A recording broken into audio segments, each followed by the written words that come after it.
안녕하세요. 반갑습니다. 말씀을 사모하는 여러분, 오늘 주말인데 이 황금과 같은 주말을 여러분 몸과 마음의 쉼을 얻고 또 새 힘을 얻게 되는 여러분들이 되기를 바랍니다. 가족과 함께 유익한 시간을 가졌으면 좋겠습니다. 가족과 함께 한 자리에 둘러 앉을 수도 없는 상황이 요즘 상황인데 그래도 토요일은 조금 여유가 있지 않습니까? 이 토요일에는 가족과 함께 좀 느긋하게 성경을 읽고 그리고 읽은 것을 함께 나누면서 말씀으로 하나가 되는 가정이 되기를 간절히 소망합니다.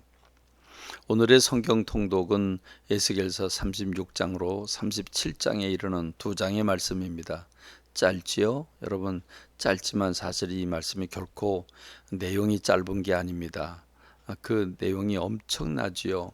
36장에서는 멸망과 폐허가 되어서 이방의 조롱거리가 된 이스라엘의 그 산들을 향해서 주님이 말씀하고 계십니다. 이스라엘은 이미 하나님의 징계를 받아서 바벨론이 쳐들어왔고 멸망을 당했고, 그래서 백성들이 다 끌려와 포로 생활을 하고 있는, 그런 그 포로 생활하고 있는 사람들에게 포로지에 있는 그 같은 포로 중에서 에스겔이라고 하는 사람을 하나님이 부르셔서 그를 통해서 너희들은 돌아갈 생각하지 마라. 여기서 70년 살아야 된다. 그러나 순응하고 말씀대로 잘 살면 하나님이 복을 주실 것이라고 말씀을 하십니다. 그런데 이스라엘은 이미 조롱거리가 되었죠. 그렇습니다. 하나님이 이스라엘을 선택하셨고 이스라엘의 하나님이 되셨는데 그 이스라엘이 망했으니 주변 나라가 뭐라고 말하겠습니까? 조롱이 있을 수밖에 없죠. 이방의 조롱거리가 된 그들에게 소망을 주시는 말씀이 36장입니다. 또 37장입니다. 36장 9절의 말씀을 보면 내가 돌이켜 너희와 함께 하리니 사람이 너희를 갈고 심을 것이며 또 내가 사람을 너희 위에 많게 하리니 이들은 이스라엘 온 족속이라. 그들을 성읍들에 거주하게 하고 또 빈 땅에 건축하게 할 것이다. 너희 위에 사람과 짐승을 많게 하고 그들의 수가 많고 번성할 것이라. 너희 전 지위대로 사람이 거주하게 하여 너희를 처음보다 낮게 대우해 주겠다. 내가 여호와인 줄 너희가 알게 될 것이다. 내가 사람을 너희 위에 다니게 하리니 그들은 내 백성 이스라엘이라. 그들은 너를 얻고 너는 그 기업이 되어 다시는 그들이 자식들을 잃어버리지 않게 되리라 라고 말씀하십니다. 그렇습니다. 무슨 말입니까? 회복시켜 주시겠다는 거지요. 지금은 멸망이 됐고 지금은 폐허가 되었지만 하나님께서 하나님의 때에 그들을 회복시켜 주시겠다고 말씀하고 계시는 겁니다. 그런데 여러분, 이스라엘 백성들이 이걸 어떻게 받아들일까요? 지금 이스라엘이 멸망을 당해서 바벨론에 지금 포로로 끌려온 상태인데 포로로 끌려와서 살고 있는 그들에게 회복시켜 준다는 이 말씀이 마음에 와 닿았을까요? 오늘 우리들에게 남과 북이 평화의 통일이 된다. 정말 고통 없이 극적으로 평화의 통일을 이룰 거다. 그러면 이거 믿을 수 있는 사람이 몇 명이나 될까요? 지금 저 북한이 그렇게 참 그 원자 폭탄을 만들고 핵폭탄을 만들고 그 핵으로 말미암아 세계를 불안하게 만들고 있는 게 북한인데, 지금 남과 북의 관계가 정말 얼어붙을 대로 얼어붙었는데 어느 날 갑자기 평화의 날이 온다고 한다면 이거 믿을 사람이 별로 없죠. 마찬가지입니다. 이스라엘이 지금 상황에서 해방되고 본국으로 돌아가서 그 본국이 다시 시끌시끌하게 되고 생명이 넘치는 그런 나라가 된다는 것은 감히 상상할 수가 없는 상황이죠. 그런데 하나님은 말씀하십니다.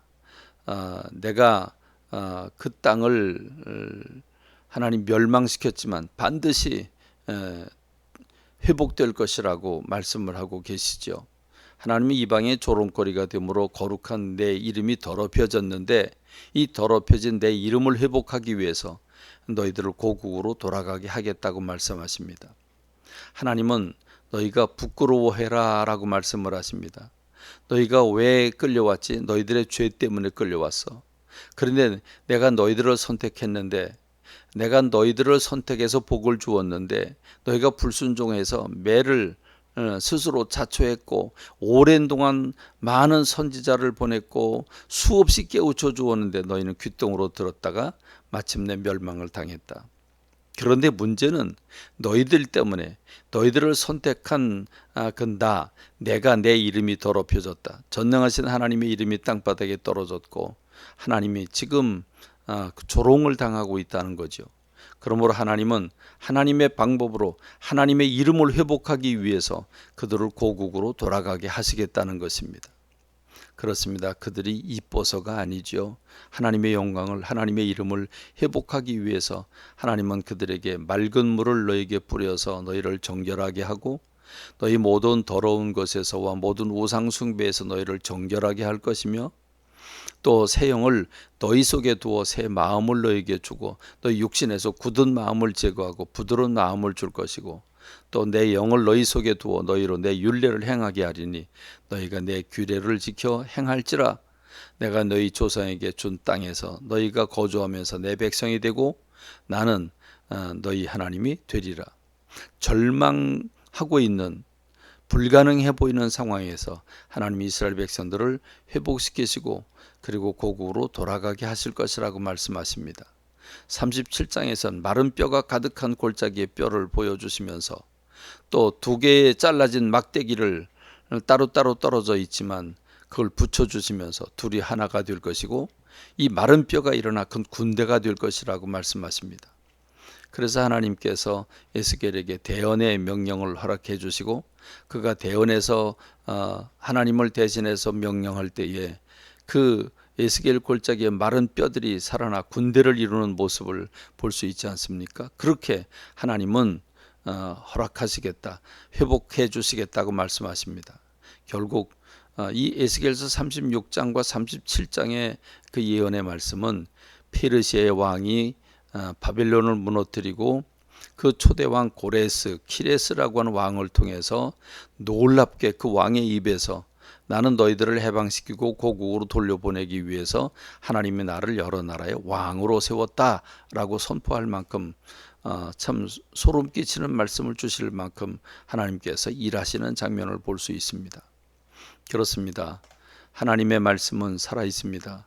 하나님은 오늘 우리들에게도 주님이 반드시 이 땅에 재림하신다고 말씀하고 계시고 심판하실 것을 말씀하고 있는데 지금 세상 것에 취해 있는 성도들이 깨어나기를 간절히 소망합니다.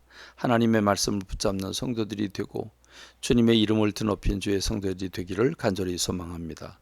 감사합니다. 말씀을 맺겠습니다.